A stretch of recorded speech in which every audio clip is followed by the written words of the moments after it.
Olwayo ngenda kukulaga ebirooto byoloote biraga nti omwoyo gumwenzi. Fena tukimanyi bulungi twaliyo obwenzi obw'omwoyo mu mutima gwo, ne wabaawo obwenzi obuleekaana buli muntu yenna bw'asobola okulaba ng'omuntu ayenze buliwo. Kati waliwo ebirooto byoloota ebiraga nti nno omwoyo gwo mwenzi. In other words, oli mwenzi mu nsi ey'omwoyo. Jjukira Mukama waffe yayogera mu kitabo kya Matayo Ssuula 5:28 awo bw'atyo. N'agamba nti atunuulira omukazi n'amwegomba ng'amaze okumwendako mu mutima gwe. So okutunuulira omukazi n'omwegomba oba omaze okumwendako mu mutima gwo. N'ekitandiko olwedde kibamu ekiri muli munda mu ggwe. Bwezibeera bwe buli mu mutima gwo nga butambulira omwo.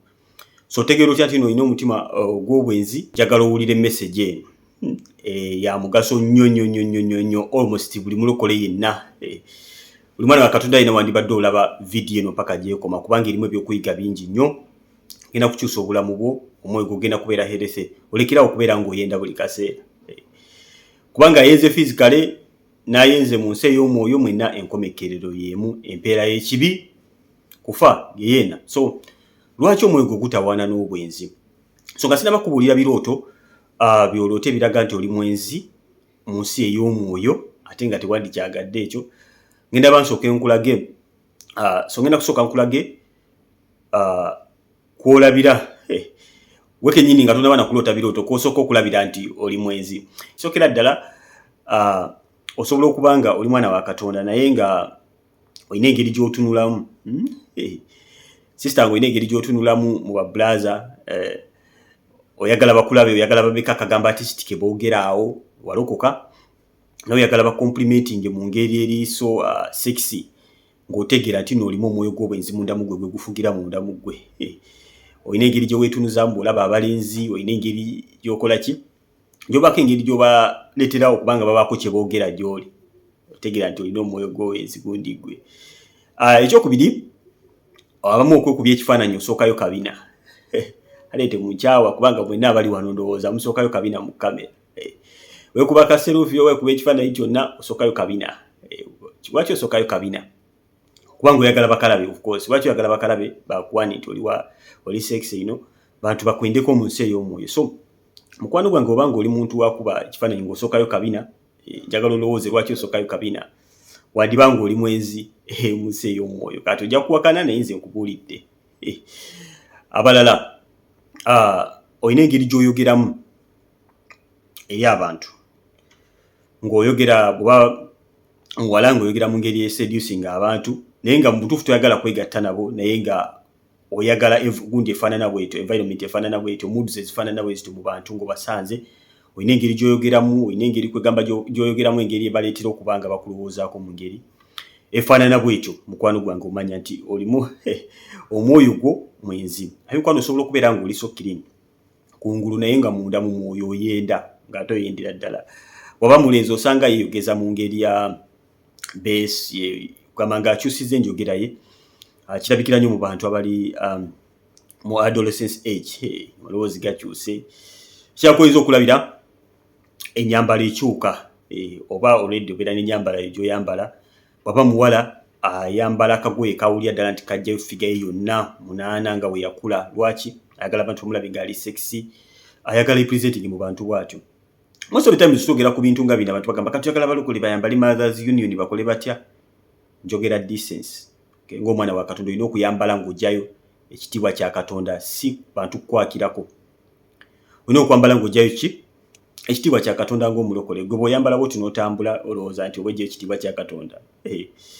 Abantu abamu bajja okunoonya Katonda, babbulaza bazze batawaana n'omwoyo gw'obwenzi, azze mu kkanisa kunoonya Mukama. Kati ate gwe n'ofuuka enkongo kubanga bbulaza otasobola kubanga akyusibwa. Lwaki? Kubanga bye yalese mu nsi ate byasanze mu kkanisa. So bambi n'oba ng'omutawaanya. Abamu otambula weeyisaawo mu kkanisa bakulabe, figa olina munaana, oyo yambadde body hugging, wenna buli wamu wanyeenya, buli woyitawo. N'oyendesa n'abantu abazze, manyi kkanisa ddwaliro. Buli muntu ajja kuwona. Kkanisa ddwaliro mulimu abalwadde ng'ate yeetaaga butabika, obwongo bwe bulwadde nnyo, ne osanga abalwadde ku stages ez'enjawulo.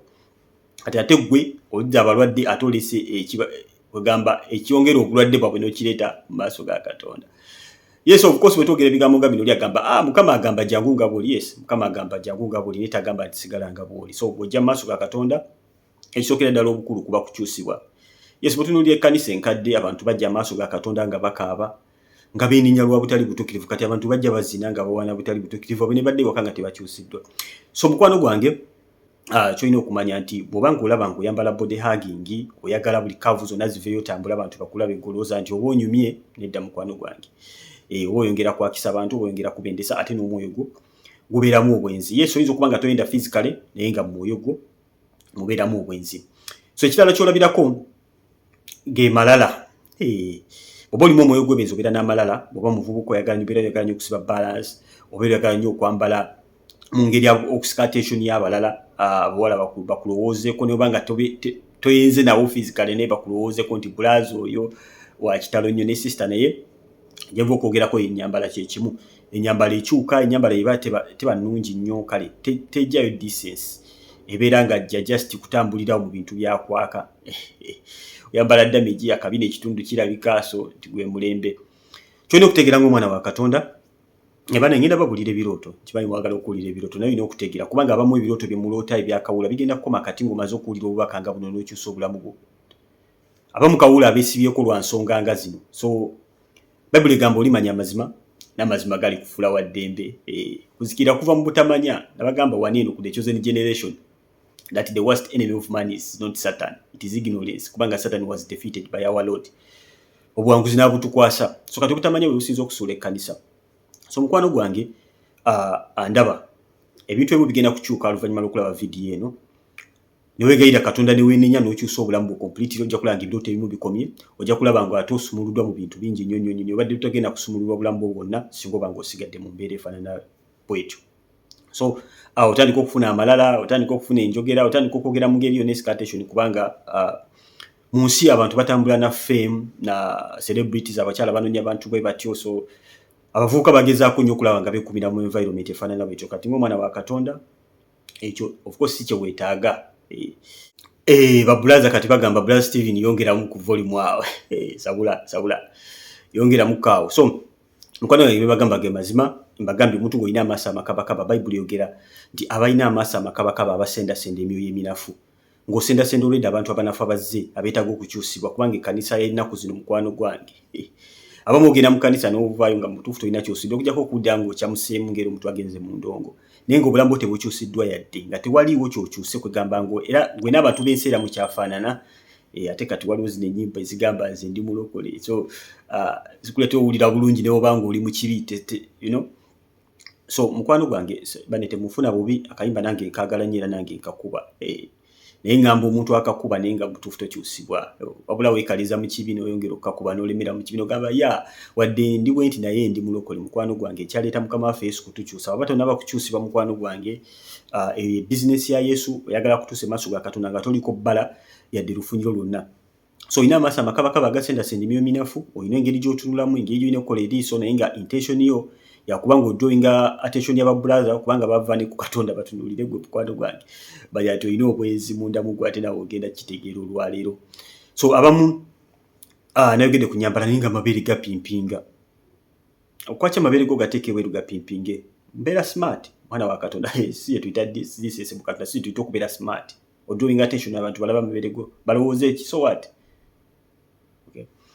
Golowooza obeera smart, golowooza obeera osika attention y'abalala. Ne mukwano gwange mu nsi ey'omwoyo bw'oyendesa abantu bangi, wali abavubuka abatuna ku mabeere go ne boonoona mukwano gwange.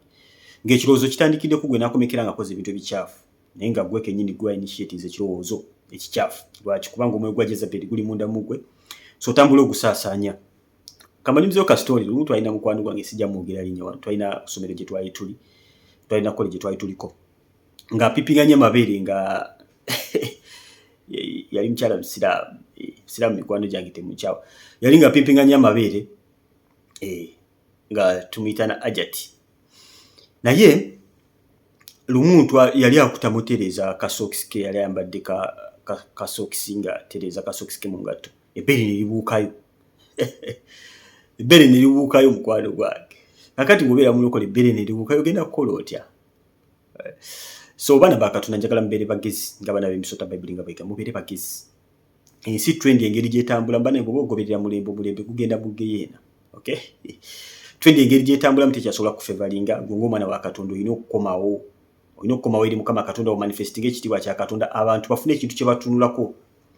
Ekkanisa edduse nnyo nedda mu nsi kati ensi tekyasobola kukopa ekkanisa yekopa ensi, so kya buswavu nnyo obanga oli mulokole ng'oli mwana wa Katonda mukwano gwange kyusa obulamu bwo before it is too late. So eyinza okubanga woni joli ate ebintu bingi bigenda kukyuka eri obulamu bwo ebiro temu ogenda kubisiibula lwakumala kulaba vidiyo eno mukwano gwange. So kyalinga vidiyo eno etuuke ku buli muntu yenna, bagambe bamu olina akamwako ako kakozese bulungi mukwano gwange ngogere mu ngeri esikiriza abantu abalala bamulina ebigambo ennaku zino ekigambo kyonna kifuuse kya bulijjo, sweetheart, baby boy, simanya honey, what mukwano gwange anoonyeyo ku bigambo ebirungi byosobola okukozesa okusobola okubanga olireetinga n'abantu n'ebigambo ebimu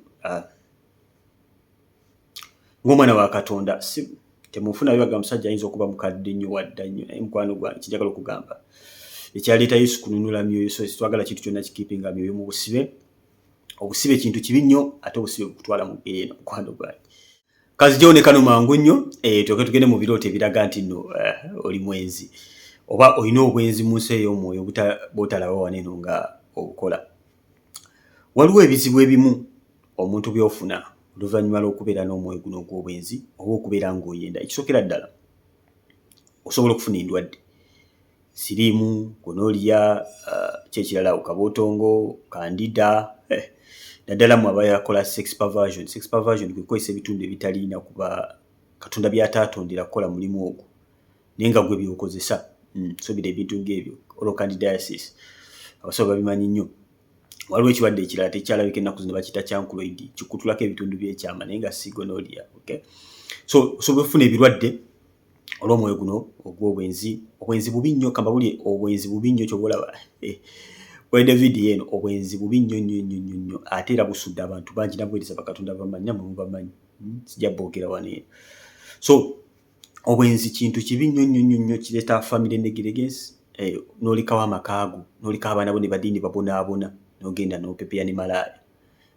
Omukazi n'osula abaana bo ne babonaabona n'ogenda n'omusajja omulala. Lwaki? Bwenzi bubi nnyo. Broken homes, bwenzi buleeta obwavu. Omuntu yali ali ku ttwaka ng'oli ne mukyala oba ne bbaawo muli ku ttwaka mulaba gye mulaga kati wabivaako n'obuukira omulala naye n'otambula naye n'obuukira omulala.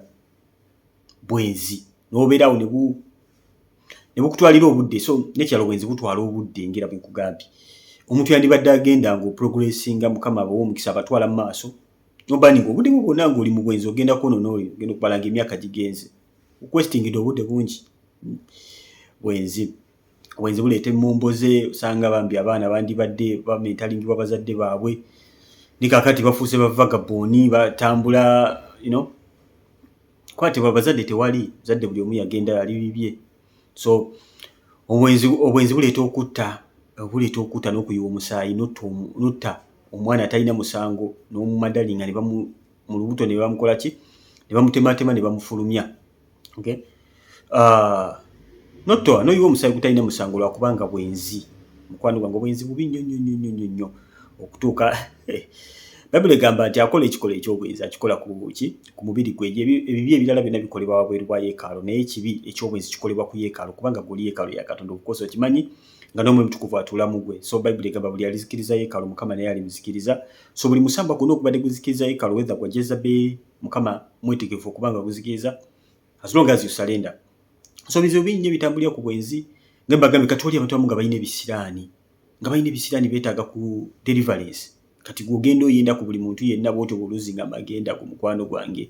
Lwaki? Kyobalaba abasajja abamu abenzi agamba omukazi ono gye nasuze ng'amaze okusula yasanga bamubbye, asanga afunye ebizibu bingi ku kkubo, aba bano bavuzi b'emmotoka aba truck drivers. Kuba olusa wa parking afunawo omukazi. So wali abakazi abamu oba abasajja abamu nga baliko ebintu byabwe. Bwegatta n'omuntu mugabana.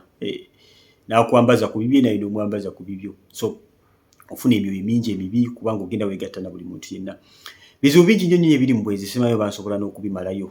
Mukwano gwange bireeta eddogo. Ekyo nakyo mukimanyi bulungi nnyo.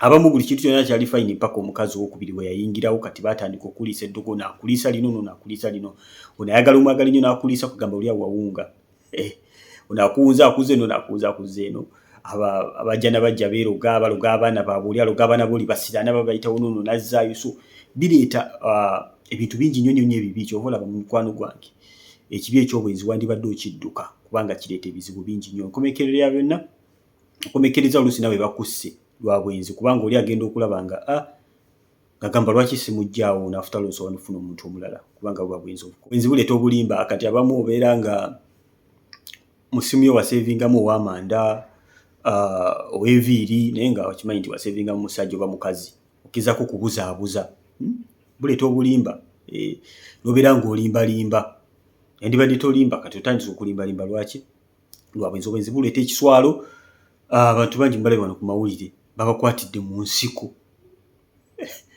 omusajja omukulu n'aswala ageza kwegayira badde temuteeka ku kamera temunswaza temukola kinenga tolina choice sigwasalawo oli asalawo n'essimu ye obwenzi buswaza kyayagala obagamba osanga oli babakwatidde mu loogi mawulire gonna lwa bwenzi so oluusi bakwatidde mu kikolwa direct ate kati ennaku zino tebalina kamera ajja nayo bw'ati direct agikuteekamu wekanga oti obunye wenna waliwo omukyala wano celebrity mumumanyi yagenda eyo gye yagenda ebifaananyi bye ne bitambula wonna kati buli omu amanyi obwerere bwe so mukwano gwange obwenzi bubi nnyo nnyo nnyo nnyo nnyo ddala kyobola Katonda ayagala abantu aba omukazi n'omusajja naye obwenzi mukwano gwange bubi nnyo nnyo ddala so ebirooto by'oyinza okufuna ebiraga nti oli mwenzi byetugenda okuddako so kati ofuna ebirooto bino wammanga mukwano gwange mukama ayinza oba kugamba nti olina obwenzi mu mutima gwo obanga toyinda physically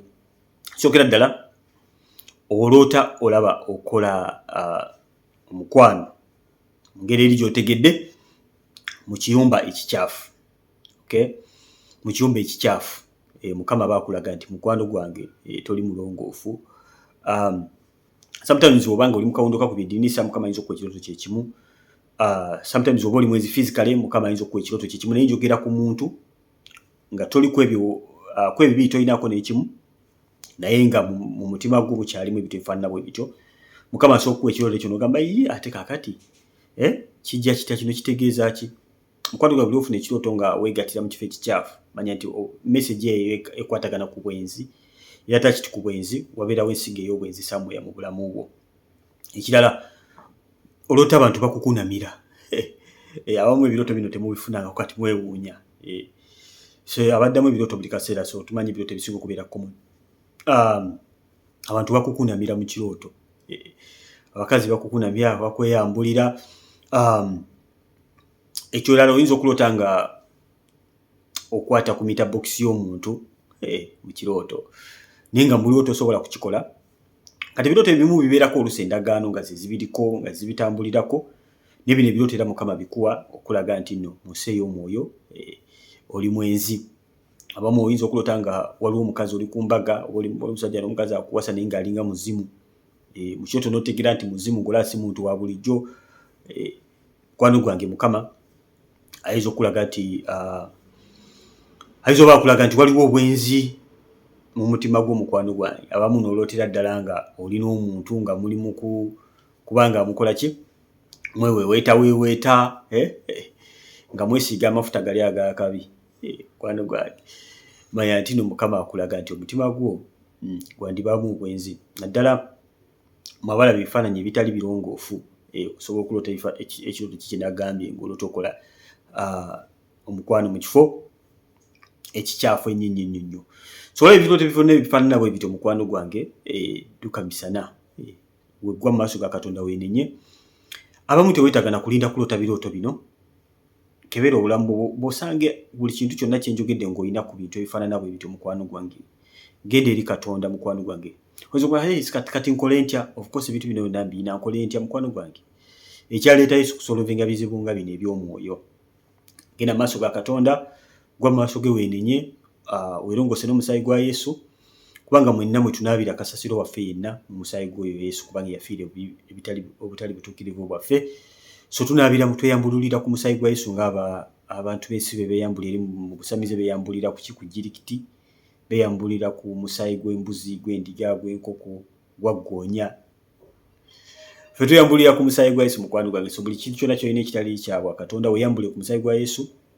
omenyemenye endagaano ezo zewakola ezikuumira kubanga oyenda buli kaseera okole commitment maaso ga Katonda okubanga okyuka omuntu kuva ajja kwegattako ajja kuwa amaanyi okulaba nga ova mu mbeera eyo mukwano gwange bantu bangi nnyo almost 99.9% bageragera mu genda olw'omwoyo guno kati abantu balowooza nti nebintu byakusaaga ebintu tebiri serious mukwano gwange Yesu tasaaga bwayogera n'agamba mu Mateyo 5:28 nti omuntu yenna atunuulira omukazi mu ngeri ey'okumwaga omwegomba ng'amaze okwenda mu mutima gwe tasaaga Yesu tasaaga lwojja kutuukayo maaso ga Katonda ng'okoze bingi naye ng'obwenzi bukututte mu kuzikirira ate nga wali toyenda physical ate okumekerere ng'oli wamu n'abenzi so mukwano gwange tuyagala kulaba bintu ng'ebyo bituse ku bulamu of course akkiriza Yesu olokoke wenenye maaso ga Katonda ate okole commitment n'ekirala baganda bange abakyala mulekera okulaba kwa busopuso bulimu ebintu by'obuwemu ebirimu ebintu by'obuseegu abantu abo tebakumanyi nti oli mulokole mukwano gwange